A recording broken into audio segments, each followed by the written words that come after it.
The spring of new promises. The legal process reached its conclusion on a crisp spring morning in Ohio. It was the kind of day Rose used to describe as the earth catching its breath.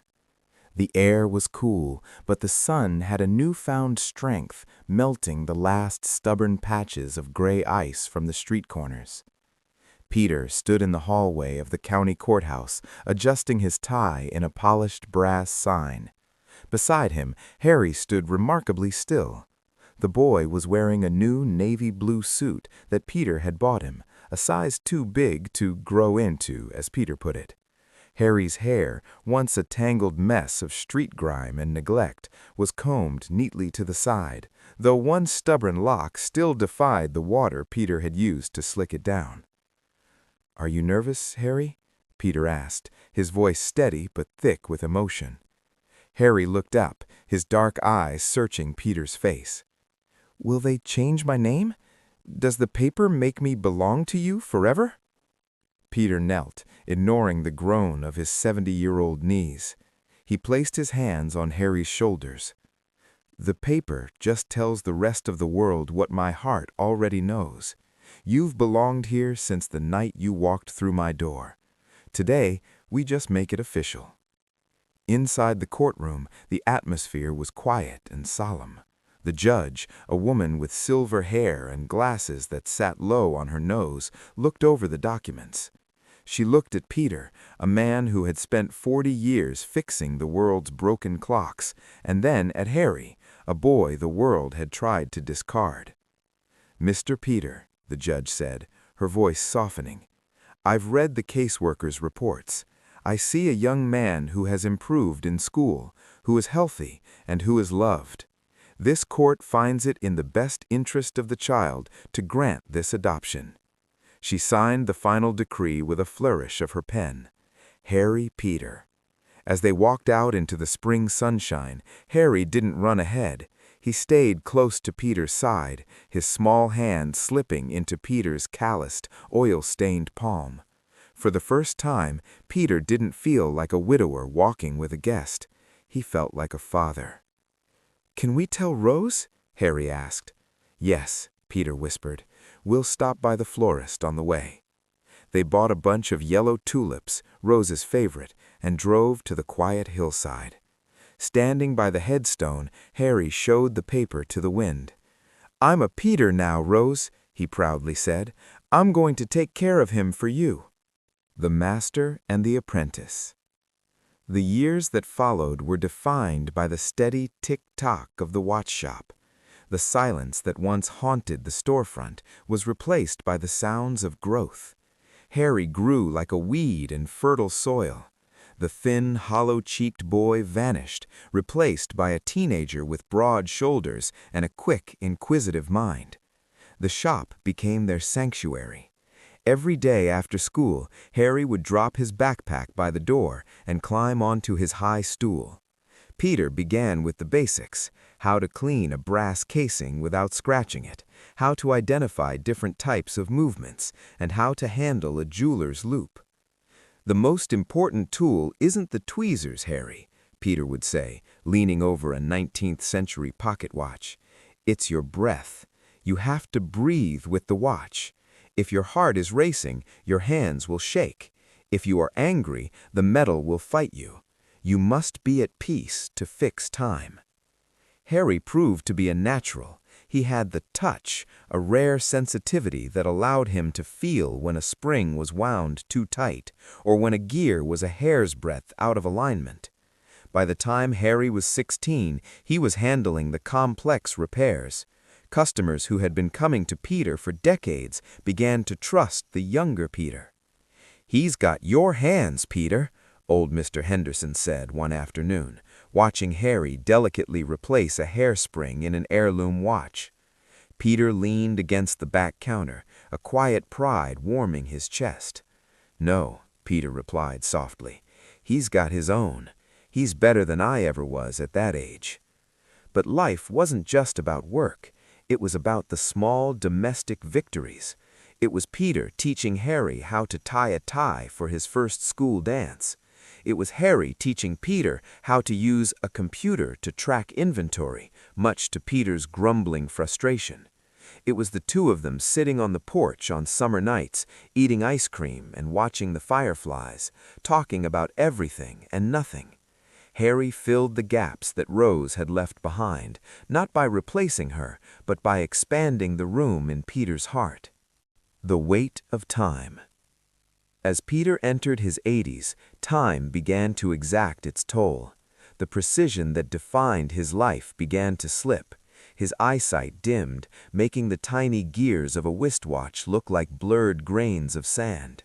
His fingers, once capable of picking up a screw the size of a dust mote, began to tremble. One evening, Peter was working on a favorite project, a restoration of a French carriage clock, when his hand slipped. The tiny screwdriver gouged a scratch across the pristine brass. Peter sat back, his breath hitching. He looked at his hands as if they were strangers.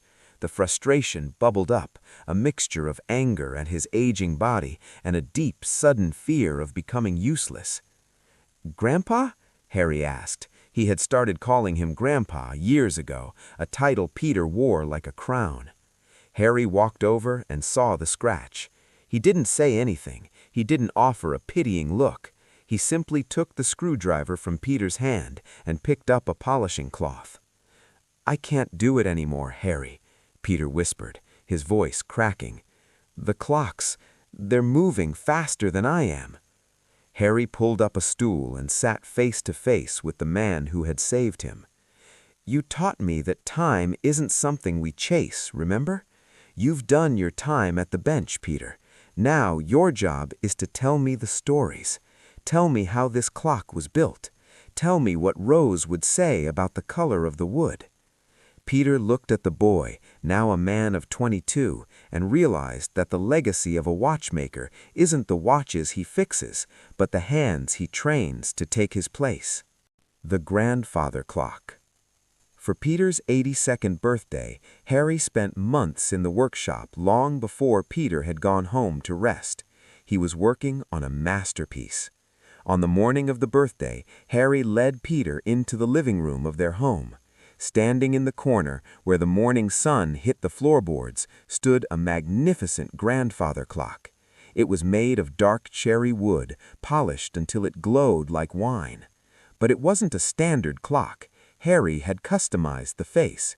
Instead of Roman numerals, the dial featured delicate engravings. At the 12 o'clock position was a tiny rose. At 3 o'clock, a small loaf of bread. At 6 o'clock, a small watchmaker's loop. At 9 o'clock, a pair of joined hands.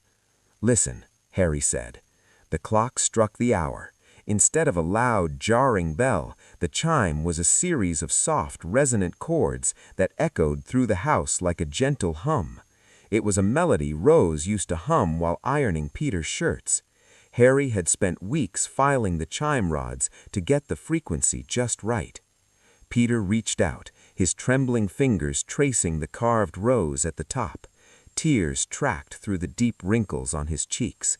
"She's here," Peter whispered. "In the house again." "She never left," Harry said, hugging the old man. "You kept her alive for me, and now I'll keep her alive for the both of us." A final quiet.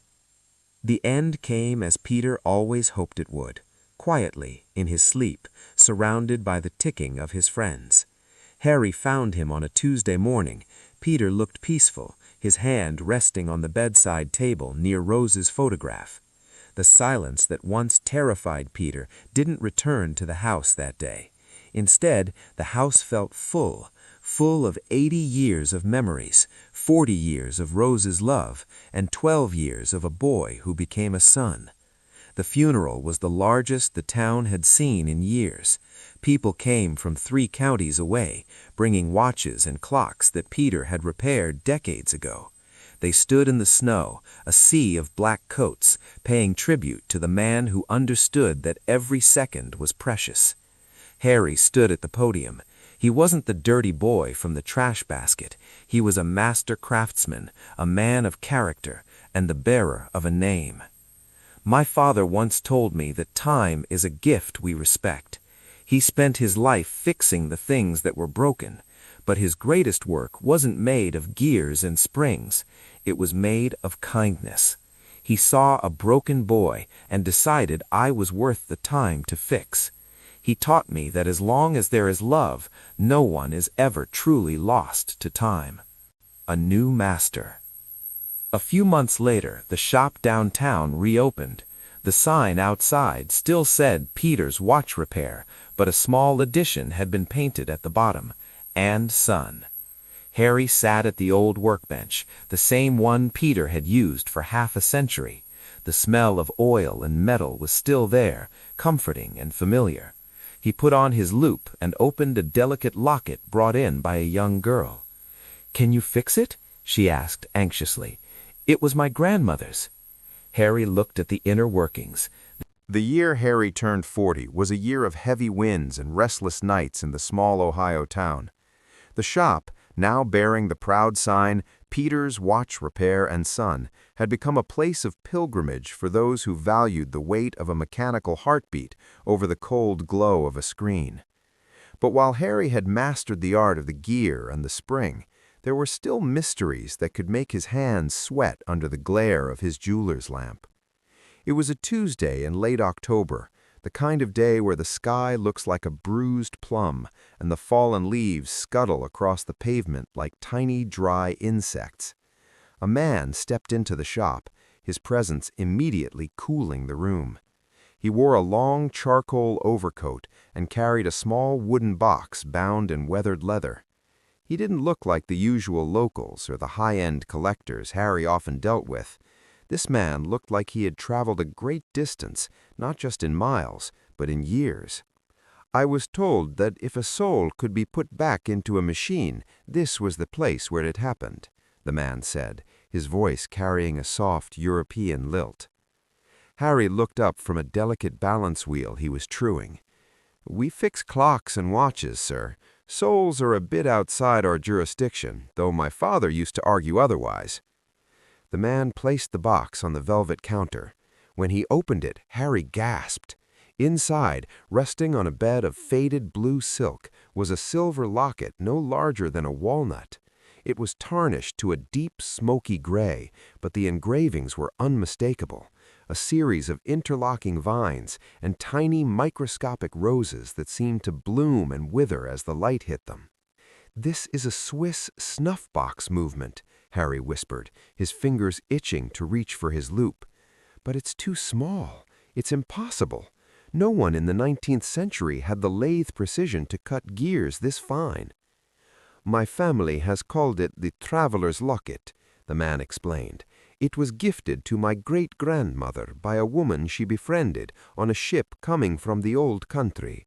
That woman was named Rose. She said the locket was a piece of her heart, but it broke the day she stepped onto American soil. It hasn't made a sound in 80 years. Harry's heart hammered against his ribs. Rose. The name was common, yes, but the timing, the craftsmanship, and the sheer elegance of the piece felt like a message from the grave. He looked at the photograph of Peter and Rose on the wall. Rose was smiling, her eyes bright and full of a secret she was perpetually about to share. "I cannot promise a miracle," Harry said, his voice cracking. "I will have to forge my own tools just to open the casing. A single mistake, a single grain of dust, and the mechanism will turn to powder. The miracle isn't the repair. The miracle is that I found you." The descent into the microscopic. For the next month, the shop became a fortress. Harry stopped taking new orders. He draped a heavy curtain over the window to block out the distracting movements of the street. He spent the first week simply staring at the locket through a high-powered microscope, mapping the topography of the tiny. The locket didn't just have gears, it had a music box mechanism, featuring a spiked cylinder and a comb of tuned steel teeth. But the teeth were shattered, and the cylinder's pins, each no thicker than a human hair, were bent into a chaotic mess of silver wire. Maya, Harry's apprentice, watched from a distance. She knew when Harry was in this state of mechanical prayer, he was not to be disturbed. She brought him tea and kept the shop floor swept, watching as her mentor became obsessed with the silver walnut. Harry had to reinvent his craft. He took the finest sewing needles he could find and spent hours at the grinding wheel, sharpening them into microscopic chisels and hooks. He worked in the dead of night when the town was silent and the vibrations of passing trucks wouldn't cause his hands to jar. He felt Peter's presence more strongly than ever. He could almost hear Peter's raspy breath over his shoulder. "Don't look at the whole clock, Harry. Look at the one pin that's hurting. Love the pin, and the clock will love you back." As he slowly straightened the pins on the cylinder, Harry began to realize that the locket wasn't just a music box, it was a diary. The way the pins were spaced, the rhythm was irregular, almost like a heartbeat with a skip. It was a coded melody. The Song of the Lost. On the 24th night, the shop was freezing. A light snow had begun to fall outside, muffling the world. Harry reached the final stage, the tuning of the steel comb. He had to file the underside of each tiny metal tooth until it vibrated at the perfect pitch. One by one, the notes returned: C sharp, E, G flat. When the last tooth was tuned, Harry assembled the locket. His hands were shaking so violently he had to stop and grip the edge of the workbench until his knuckles turned white. He took a deep breath, synchronized his heartbeat to the ticking of the grandfather clock in the corner, and turned the tiny silver key. The locket didn't just play music, it sang. The melody was hauntingly, achingly familiar. It was the same humming tune that Peter's grandfather clock played, the melody of Rose's favorite song. But in the locket, the song was different. It had a middle verse that the clock didn't have, a series of high, crystalline notes that sounded like a child's laughter. Harry collapsed into his chair, the silver locket still singing in his palm. Tears streamed down his face, dripping onto his brown work apron. He realized then that this locket had belonged to Rose's mother. It was a family heirloom lost in the chaos of immigration, a piece of a life that had been severed by the Atlantic Ocean. Rose had lost this locket decades before she met Peter. She had lived her life with a ghost of a melody in her head, never knowing if she would hear the full song again. And here it was, brought back to her home by a stranger, repaired by the boy she had sent to Peter to heal his heart. The exchange of souls. When the man returned a week later, the shop was warm and bright. Harry sat him down and placed the locket on the counter. He didn't say a word, he simply turned the key. The man listened, his eyes widening, then slowly closing. As the melody reached the lost verse, the laughter of the notes, the man began to sob. "My great-grandmother told me about this song," he whispered. "It was a lullaby written for a baby that didn't survive the voyage.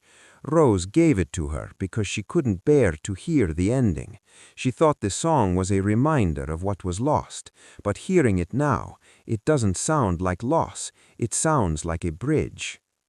The man reached for his wallet to pay, but Harry held up a hand. "I cannot take money for this," Harry said. "This locket belongs to this house, but it also belongs to your family. I want to make a trade." Harry went to the back and returned with a small, beautifully crafted pocket watch he had built himself, a piece called the Ohio Sun. It was gold, sturdy, and perfect. "Take this watch," Harry said. "Let it be your family's new heartbeat, and leave the locket here for a while. Let it sit next to Rose's picture. Let her hear the ending of her song." The man looked at the photograph of Rose. He saw the kindness in her eyes, and the way Harry looked at her with the devotion of a son who had never met his mother but knew her soul. He nodded, leaving the locket on the velvet tray. The harmony of the house. That night, for the first time in 40 years, the house was truly in sync.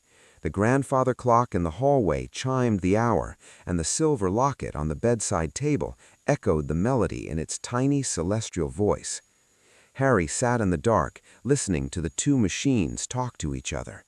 He realized that his life was not a series of random accidents. He wasn't just a boy by the trash basket who got lucky. He was a gear in a much larger clock, a piece of a grand design that Peter and Rose had started long before he was born. He picked up Peter's journal and wrote a new entry. November 12th. The locket is home, Peter. I heard the song Rose used to hum, but I heard the part she was too sad to sing. It's a beautiful ending. The shop feels different tonight. It feels like the air is clearer. I finally understand that we don't just fix time to keep track of the day. We fix it so that the people we love can find their way back to us, no matter how many years have passed.